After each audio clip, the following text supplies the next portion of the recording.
우리 같이 말씀 읽자. 푸른 마르고 꽃은 떨어지나 주의 말씀은 영원합니다. 오늘도 말씀을 나누고 전하는 권선으로 살아가는 모든 분들을 사랑하고 축복합니다.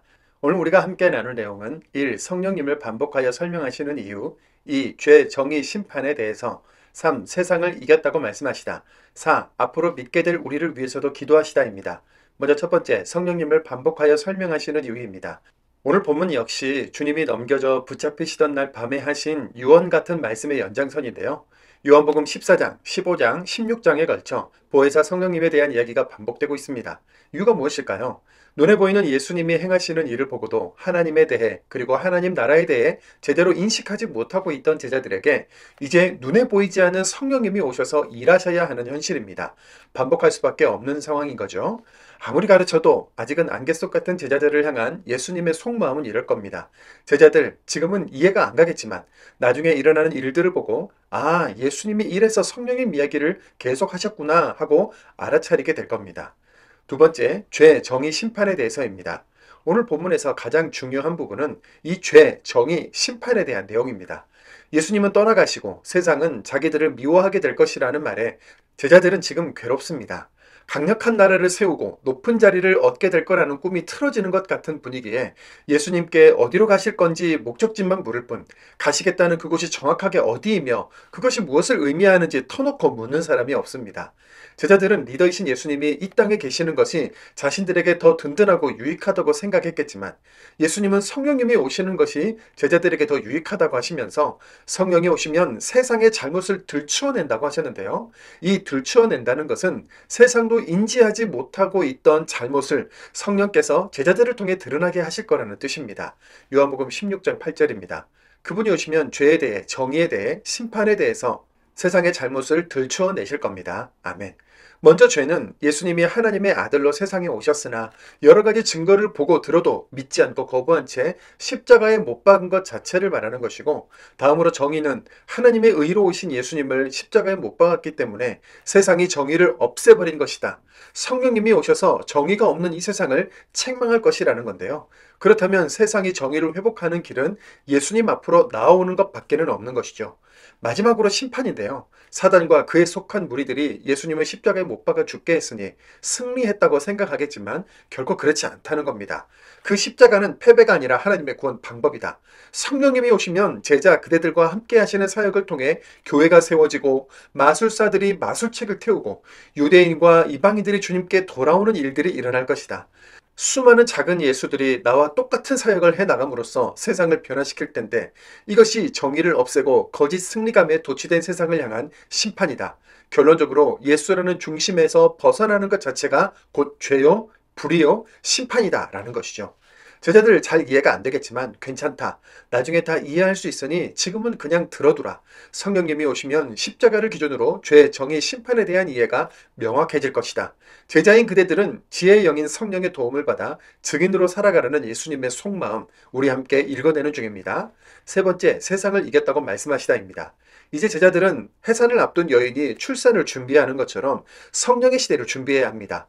복음의 핵심을 정리할 지혜, 복음을 담대히 전할 용기, 세상이 주는 박해를 견딜 힘, 교회를 세워가는 과정에서도 필요한 것들이 얼마나 많을까요? 필요한 것은 무엇이든 예수님의 이름으로 구하게 될 것이고 하나님이 좋아하실 거라고 알려주십니다.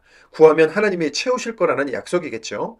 이어서 예수님은 앞으로 일어날 십자가 죽음이 끝이 아니라 부활과 승천 그리고 심판이 있다.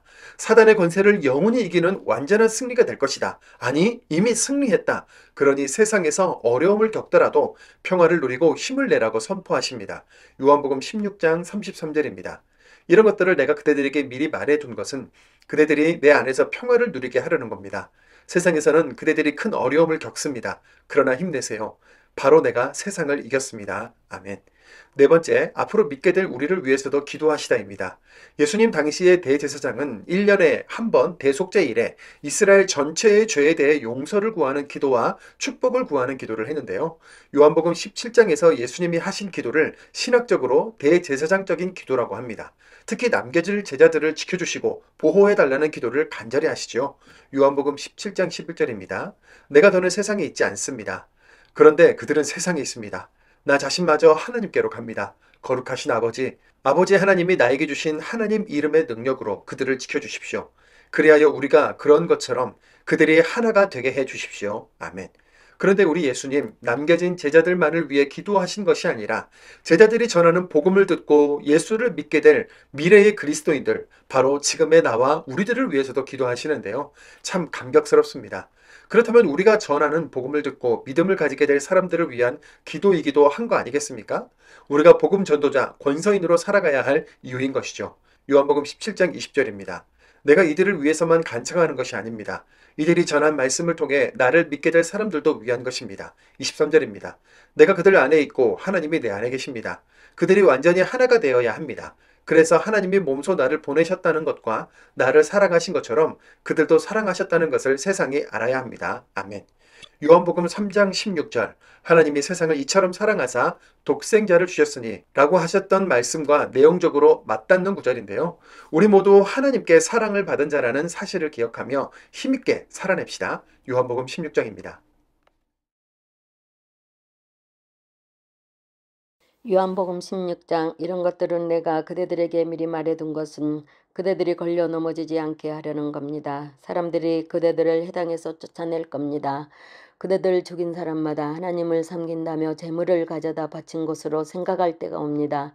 그들이 이런 일을 할 텐데 그들은 아버지도 나도 모르기 때문입니다.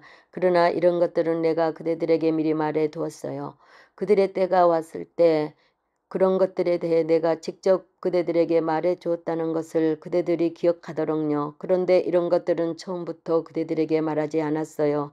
내가 그대들과 함께 있었기 때문입니다. 그러나 이제 내가 나를 보내신 분한테로 갑니다. 그런데 그대들 가운데 아무도 나에게 어디로 가느냐고 묻는 사람이 없어요. 오히려 이런 것들을 그대들에게 내가 미리 말해 주어서 그대들 마음이 괴로움으로 가득 차 있어요. 그러나 나야말로 진심을 그대들에게 말합니다. 바로 내가 떠나는 것이 그대들에게 득이 됩니다. 내가 떠나지 않으면 보혜사가 그대들한테로 오시지 않을 겁니다. 그러나 내가 가면 그분을 그대들한테로 보낼 겁니다. 그분이 오시면 죄에 대해, 정의에 대해, 심판에 대해서 세상의 잘못을 들춰내실 겁니다. 죄에 대해서라고 한 것은 사람들이 나를 믿지 않기 때문입니다. 정의에 대해서라고 한 것은 내가 아버지한테로 가서 그대들이 나를 더는 보지 못하기 때문입니다. 심판에 대해서라고 한 것은 이 세상의 지배자가 심판을 받았기 때문입니다. 그대들에게 할 말이 아직 많이 있어요. 그러나 지금은 그대들이 감당할 수 없어요. 그런데 그분 곧 진리의 영이 오시면 길잡이가 되어 그대들을 온갖 진리로 이끄실 겁니다. 그분은 스스로 말씀하지 않고 무엇이든 듣는 것을 말씀하실 테니까요. 닥쳐올 일을 그대들에게 알려주실 겁니다. 바로 그분이 나를 영광스럽게 하실 겁니다. 나의 것을 받아서 그대들에게 알려주실 것이기 때문입니다. 아버지에게 있는 것은 모두 다 나의 것입니다. 이 때문에 내가 그분이 나의 것을 받아서 그대들에게 알려주실 거라고 말했어요. 조금 있으면 그대들이 더는 나를 보지 못합니다. 그리고 다시 조금 있으면 나를 보게 될 겁니다. 그러자 제자들 가운데 몇 명이 서로 말했다. 우리에게 하시는 이 말씀이 무슨 뜻인가? 조금 있으면 그대들이 나를 보지 못합니다. 그리고 다시 조금 있으면 나를 보게 될 겁니다. 또 내가 아버지한테로 가기 때문입니다. 하고 말씀하시다니. 이어서 그들이 말했다. 그가 말씀하시는 조금 있으면이란 이 말이 무슨 뜻인가? 무슨 뜻으로 하시는 말씀인지 우리가 알지 못하네. 예수님은 그들이 예수님께 묻고 싶어 한다는 것을 아셨다. 그래서 그들에게 말씀하셨다. 그들은 내가 한 말을 두고 서로 이러니 저러니 하고 있는 겁니까? 조금 있으면 그대들이 나를 보지 못합니다. 그리고 다시 조금 있으면 나를 보게 될 겁니다. 하고 내가 한 말을요. 아멘 아멘 그대들에게 말합니다. 울고 슬퍼할 겁니다. 그대들은. 그러나 세상은 기뻐할 겁니다. 그대들은 괴로워할 겁니다. 그러나 그대들의 괴로움이 바뀌어 기쁨이 될 겁니다. 여자가 아이를 낳을 때는 괴로움을 겪습니다. 진통을 겪을 때가 왔기 때문입니다. 하지만 그 아이를 낳고 나면 더는 그 큰 어려움을 기억하지 않아요. 사람이 세상에 태어났다는 기쁨 때문이지요. 그러므로 바로 그대들도 지금은 괴로움을 겪고 있어요. 그러나 내가 다시 그대들을 보게 될 겁니다. 그러면 그대들의 마음이 기쁠 겁니다. 그대들의 기쁨을 그대들한테서 빼앗아갈 사람은 아무도 없어요. 바로 그날에는 그대들이 나에게 아무것도 들어보지 않을 겁니다. 아멘 아멘 그대들에게 말합니다. 그대들이 내 이름을 내세워 아버지께 무엇이든 달라고 하면 그대들에게 주실 겁니다. 지금까지는 그대들이 내 이름으로 달라고 한 것이 아무것도 없어요. 그러나 달라고 하세요. 그러면 받을 것입니다. 그대들에게 기쁨이 가득 차게 될 것입니다. 이런 것들은 내가 그대들에게 다른 말로 돌려서 말해 주었어요. 그러나 그대들에게 더는 돌려서 말하지 않고 아예 터놓고 아버지에 대해 그대들에게 알려줄 때가 옵니다. 바로 그날에는 그대들이 내 이름으로 달라고 할 겁니다. 내가 직접 그대들을 네 아버지께 요청드리겠다는 말이 아닙니다. 아버지께서 친히 그대들을 좋아하시기 때문입니다. 그대들이 나를 좋아했고 또 내가 하나님께로부터 나왔다는 것을 믿었기 때문이지요. 내가 아버지한테서 나와서 세상에 와 있어요. 그런데 다시 세상을 버려두고 아버지한테로 갑니다. 예수님의 제자들이 말한다. 보세요. 이제는 선생님이 아예 터놓고 말씀하시는군요. 전혀 돌려서 말씀하지 않으십니다. 이제는 우리가 알겠습니다. 선생님. 이 모든 것을 알고 계신다는 것을요. 누군가가 선생님께 더는 여쭤볼 필요가 없습니다. 이런 까닭에 우리는 선생님이 하나님께로부터 나오셨다는 것을 믿습니다. 그들에게 예수님이 대답하셨다. 그대들이 이제 믿는 겁니까? 보세요. 때가 오는데 벌써 와 있어요. 그때 그대들은 저마다 그대들 자신이 있던 곳으로 흩어지고 나만 혼자 버려둘 겁니다. 그러나 나는 혼자가 아니에요. 아버지께서 나와 함께 계시기 때문입니다. 이런 것들은 내가 그대들에게 미리 말해둔 것은 그대들이 내 안에서 평화를 누리게 하려는 겁니다. 세상에서는 그대들이 큰 어려움을 겪습니다. 그러나 힘내세요. 바로 내가 세상을 이겼습니다. 17장 예수님 자신을 위해 기도하시다. 이런 말씀들은 예수님이 하셨다. 그러고는 눈을 들어 하늘을 향하여 기도하셨다. 아버지 때가 와 있습니다. 아버지의 아들을 영광스럽게 하셔서 아들이 아버지를 영광스럽게 하도록 해주십시오. 아버지께서 아들에게 모든 생명체에 대한 고난을 주셨기 때문입니다. 아들에게 맡겨주신 것마다 그것들에게 아들이 영원한 생명을 주도록 하시려고요. 영원한 생명은 이것입니다. 곧 아버지께서 한 분뿐인 참 하나님이신 것과 또 아버지께서 보내신 예수 그리스도로 하는 것입니다. 나야말로 아버지를 땅에서 영광스럽게 했습니다. 아버지께서 나에게 하라고 맡겨주신 이 일을 끝냄으로써요. 이제 아버지께서 몸소 나를 아버지 곁에서 영광스럽게 해주십시오. 아버지, 세상이 있기 전에 내가 아버지 곁에서 누렸던 그 영광으로요. 내가 아버지 하나님의 이름을 사람들에게 드러냈습니다. 하나님이 세상에서 뽑아내서 나에게 맡겨주신 사람들에게요. 그들은 하나님께 속했는데 나에게 그들을 맡겨주셨지요. 그리고 그들은 하나님 말씀을 지켜왔습니다. 이제 그들은 하나님이 나에게 주신 것은 모두 다 하나님께로 온 것임을 압니다. 하나님이 나에게 주신 말씀들을 내가 그들에게 주었기 때문입니다. 그들이 그것들을 받아들였습니다. 그리고 그들은 내가 하나님께로부터 나왔다는 것을 참으로 알게 되었습니다. 또 하나님이 몸소 나를 보내셨다는 것을 믿었습니다. 내가 직접 그들을 위해 간청합니다. 내가 간청하는 것은 세상을 위해서가 아니라 하나님이 나에게 주신 사람들을 위해서입니다.